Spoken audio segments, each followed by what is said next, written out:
એક પટ મારો તો દરેક દાણાને અડી જાય. દાણો નીકળતી વખત જે મૂળ નાખે પહેલું મૂળ એ ફોતરાની ઉપર તે નાઇટ્રોજન પટ ચડેલો હોય. પહેલું મૂળ નાખે એને સીધું નાઇટ્રોજન મળે. સીધું નાઇટ્રોજન મળે એટલે છોડવો સીધો લીલો નીકળે. નાઇટ્રોજન બહારથી મળે કે અંદરથી છે? આની અંદર યાદ છે. આની અંદર એડ છે. હા, જે તમે ઉરિયા જીત નાખો છો ને એ રાસાયણિક નાઇટ્રોજન છે, અમુક બાયો નાઇટ્રોજન છે.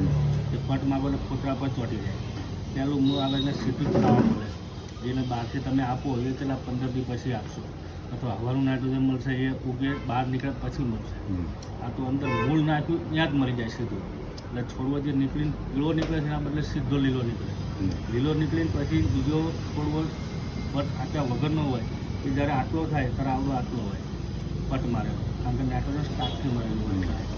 પછી જે દાણો ઊંડો જતો રહ્યો હોય એને નીકળવામાં તકલીફ પડે. નાઇટ્રોજન ના મળે નીકળી ના આવે, પીળો થાય અથવા ના નીકળે. આની અંદર નાઇટ્રોજન મળેલું હોય છોડવાની તાકાત મળી જાય, સ્ટાર્ટ થઈ જાય. અંદર જમીનમાં પડે એ બહાર નીકળી જાય.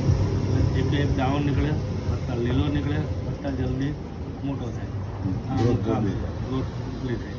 આજુબાજુ ધરવાડ્યા કરતાં આપણા દરવાજા વચ્ચે આટલો ડિફરન્સ ખેત લગી ચાલ્યો આવે અને પીળો પડવાનો ચાન્સ બહુ ઓછા. પછી તો અમુક ઉંમર થાય પછી બીજું બધું બહારથી આપવું પડે. જ્યાં લગી ના આપો ત્યારે જો થોડું કામ આપે. 180 રૂપિયામાં એક થેલી 25 કિલોમાં વપરાય. 180 રૂપિયામાં કિંમત એ ઓછી. ચલો ટ્રાય કરી લઈએ.